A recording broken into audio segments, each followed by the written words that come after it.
जो कुछ भी उनके साथ हुआ और आज जिस भूमिका में वो खड़े हैं, ये सिर्फ उनकी ही एक आशीर्वाद को ये मानते हैं। और आप समझिए कि जब इंसान बिल्कुल टूट चुका था, जब व्यक्तिगत रूप से बिल्कुल इस तरीके से हो गए थे कि अब जीवन में कुछ नहीं बचा, तो उन्होंने नतमस्तक हुए थे समाज के सामने और आज हो रहे हैं अपने पिता के सामने। देखिए, 100 कोस का गुजर एक होता है, ये सिर्फ एक छोटी सी लाइन से इसलिए सिद्ध हो जाता है क्योंकि प्रेम कृष्ण आर्या पप्पी ने जब आह्वान किया कि मैं आत्मदाह कर लूँगा, तो आप समझिए कि हजारों की संख्या में युवा, बुजुर्ग, गांव अनंगपुर के लोग सभी एकत्रित हो गए सिर्फ इस वजह से कि प्रेम कृष्ण आर्या कोई गलत कदम ना उठा ले।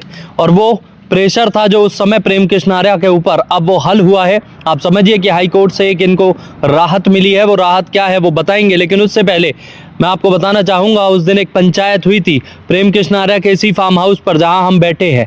आपको जो सामने फ्रेम में दिखाई दे रहे हैं, अतर सिंह नेताजी अध्यक्ष थे उस पंचायत के, और प्रेम कृष्ण आर्या खुद दंडवत होकर उन्होंने लोगों के सामने नतमस्तक हुए। तो उन्होंने कहा था कि आप सब लोग मेरे लिए दूर दराज से चल कर आए, लोग महेंद्रगढ़ से आए थे, नोएडा से आए थे, और आप समझिए कि दूर दराज से गुर्जर समाज के लोग एकत्रित हुए थे। आपको एक फ्रेम में साइड में राहुल आर्या भी दिखाई दे रहे हैं जो एडवोकेट है, और आप समझिए कि प्रेम कृष्ण आर्या के छोटे भाई भी हैं। मैं सबसे पहले बाबूजी से बात करना चाहूँगा, अतर सिंह नेताजी से। बाबूजी, कैसे देखते हो ये प्रेम कृष्ण आर्या ने आत्मदाह की बात कही और उसके बाद अब इनको राहत मिली है हाई कोर्ट से, क्या वो राहत है? सबसे पहले वो मैं जानना चाहता हूँ। भाई, पहले तो आप लोगों को धन्यवाद जी। ये राहत जो मिली है ये न्याय की बात है, सत्य की जीत होती है जी। हमेशा। ये सत्य पर लड़ाई लड़ रहा था, मैंने पंचायत में भी कही थी, कोई मुझे तो इस एक चप्पा चप्पा का नॉलेज है। जिस आदमी को अपनी यूँ ही पता नहीं कि तेरी कहाँ पर है, तेरी चीज़ कहाँ पर है, फिर वो सोमनाथ देह में बैठे हो, अभी तो इसकी तकसीम वगैरह कुछ भी नहीं हुई। मैंने ये भी कहा था, अभी उसकी कैसे हो गई जी। जब किसी गाँव के की नहीं है तो उसकी कैसे हो गई है। और आज जो कोर्ट से, न्यायालय से जो फैसला हुआ है, जो उन्होंने हुक्म किया है अदालत ने, वो बड़े सराहनीय है, न्याय है। पप्पी के लिए, पप्पी के साथ तो बहुत आदमी थे उस दिनों भी, वो भी कह दिए थे कि भाई जो इसने को किया था भाई मैं आत्मदाह। अरे आत्मदाह तो जब करेगा जब हम लोग न रहेंगे, हम इस तरह से नहीं टूटने देंगे। क्या हिम्मत जो वो ऐसे तोड़ के चले जाएंगे। तो मैं ये कहूँ हमेशा जो सच्चाई है, सच्चाई पे चलने वाले की, अब जो कोर्ट ने जो फैसला कर दिया और जो आगे करेगा वो मौन होएगा। बिल्कुल, एक संबल दिया था गुर्जर समाज ने एकत्रित होकर, और बड़े बुजुर्गों ने भी एक आशीर्वाद के रूप में था।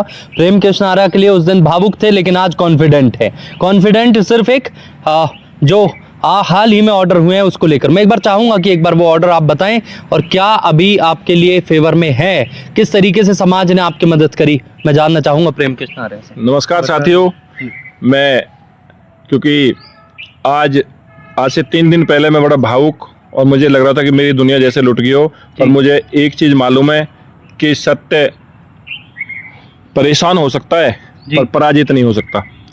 उसी कड़ी में जैसे हमें पता लगा कि प्रशासन जो हमारे इसको तोड़फोड़ करने के लिए प्लान कर रहा है, और क्योंकि पहले भी मेरा ये 2017 में बिल्कुल डेमोलिश कर दिया था, उसके बाद भी हाई कोर्ट ने मेरी मदद करी, फिर उसके बाद कोर्ट में मैं, लोअर कोर्ट में मैं इस केस को जीता भी हूँ।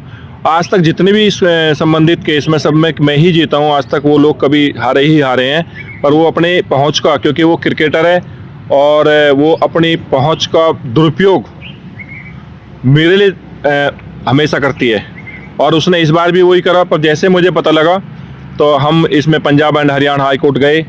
हमारे बहुत ही सीनियर एडवोकेट भाई रणवीर आर्य और BS राणा, उन्होंने इसमें अर्जेंट एप्लीकेशन लगाई, और अर्जेंट एप्लीकेशन जो लगाई है उसमें साफ साफ उन्होंने, कोर्ट ने बताया है, डायरेक्शन की है प्रशासन को, पुलिस को और फरीदाबाद प्रशासन को, कि जब तक कोर्ट, संबंधित कोर्ट का कोई आदेश तोड़फोड़ का ना आएगा तब तक कोई तोड़फोड़ नहीं करेंगे। और इन्होंने भी बोला कि हमने एक एप्लीकेशन आई है और उस एप्लीकेशन पर हम एक कार्रवाई कर रहे हैं, तो हम जब तक कोर्ट के आदेश नहीं होंगे हम नहीं तोड़ेंगे, ऐसा इसमें लिखा है। बाकी सारी मेहनत राहुल आर्य है, और पहले बार का सचिव फरीदाबाद एसोसिएशन का रहा है, सारी मेहनत इसने करी है। ये भी आप अपनी तरफ से बताएगा। क्योंकि न्यायालय पे आप समझिए कि एक भरोसा होता है, और न्यायालय जो है वो अपने आप में बहुत बेहद ऐसी चीज़ होती है कि लोगों का विश्वास होता है। राहुल एडवोकेट है और राहुल के हाथ में आज ऑर्डर हैं, वो ऑर्डर जो हाई कोर्ट के वो लेकर आए हैं अपने भाई के लिए। कैसे देखते हैं राहुल, और क्या ऑर्डर है, मैं जानना चाहूँगा आपसे। ऑर्डर ये है कि हमारे पास इन्होंने जो नोटिस करे थे 22 तारीख को, इन्होंने तोड़ फोड़ के आदेश करे थे, उसे लेकर हम 25 तारीख को हाई कोर्ट पहुंच गए। हमारे सीनियर एडवोकेट रणबीर आर्य जी, BS राणा जी, उन्होंने आज हमें 27 तारीख को ये नोटिस दिला दी, स्टे लगा दी कि भाई आप वहाँ पे कोई नहीं जाओगे, जितने भी अधिकारी हैं, जब तक कोर्ट में केस चल रहा है आप वहाँ नहीं जाओगे। और यही आदेश हमें हाई कोर्ट से उन्होंने दिला दिया। जब कोई कोर्ट की जुरिडिक्शन जो कुछ भी होगी, जो भी उनका जो एक फाइनल जो एक ऑर्डर होगा, उससे पहले यहाँ पर कोई भी अधिकारी नहीं आ सकता। बिल्कुल।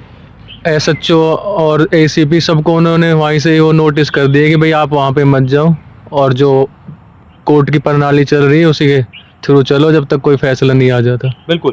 प्रेम कृष्ण आर्य इसमें गुर्जर समाज को कितनी महत्वपूर्ण भूमिका देते हैं? इसमें सबसे पहले मेरे गुरुजी चौधरी अतर सिंह नेताजी अनंगपुर संघर्ष समिति, पूरे अनंगपुर का जो यहाँ बड़ा आंदोलन चला वो आदरणीय अध्यक्ष जी की अध्यक्षता में चला, और उसमें भी जीत हुई। और इसमें भी क्योंकि सबसे पहले मैंने दुख की जो बात थी अपने बाबा को बताई, और इनके आशीर्वाद से, और मैं तो ये कहूँगा जितने भी मेरे गाँववासी और जितने भी बाहर से मेरे दोस्त, जितने संगठन, किसान संगठन आए और मेरे रिश्तेदार, मैं सबको फिर दोबारा हाथ जोड़ के उनका बहुत बहुत धन्यवाद करना चाहता हूं कि आपने ऐसे दुख के समय में आके मेरी मदद करी। बहुत बहुत धन्यवाद। ये ताकत, ये संबल जो देता है ये गुर्जर समाज देता है। आप समझिए कि एक एकता का परचम दिया था, हालांकि वहाँ पे 36 बिरादरी थी, लेकिन मैं फिर भी क्यों कह रहा हूँ, क्योंकि समाज के सामने जब इंसान नतमस्तक होता है तो एक ताकत दर्शाते हैं। पीछे आप देखेंगे कि प्रेम कृष्ण आर्य पप्पी के जो फादर हैं, उनकी पीछे हालांकि वो अब इस दुनिया में नहीं है, वो स्वर्गीय जगदीश आर्य जी, और आज आप समझिए कि उनको मिठाई खिलाने का काम प्रेम कृष्ण आर्य सिर्फ इस वजह से कर रहे हैं, एक भोग लगाने का काम कर रहे हैं कि जो कुछ भी उनके साथ हुआ और आज जिस भूमिका में वो खड़े हैं, ये सिर्फ उनकी ही एक आशीर्वाद को ये मानते हैं। और आप समझिए कि जब इंसान बिल्कुल टूट चुका था, जब व्यक्तिगत रूप से बिल्कुल इस तरीके से हो गए थे कि अब जीवन में कुछ नहीं बचा, तो उन्होंने नतमस्तक हुए थे समाज के सामने, और आज हो रहे हैं अपने पिता के सामने। प्रेम कृष्ण आर्य पप्पी और उनके छोटे भाई राहुल आर्य एडवोकेट सचिव रहे हैं बार एसोसिएशन में, और ये मजबूती, ये ताकत, ये हौसले जो हैं ये दर्शा रहे हैं कि कोर्ट ने एक फेवर में तो किया ही है, लेकिन ये सब कुछ भविष्य में भी एक ताकत और एक संबल का परचम होगा। आप देख रहे थे न्यूज़ हेडलाइंस। धन्यवाद।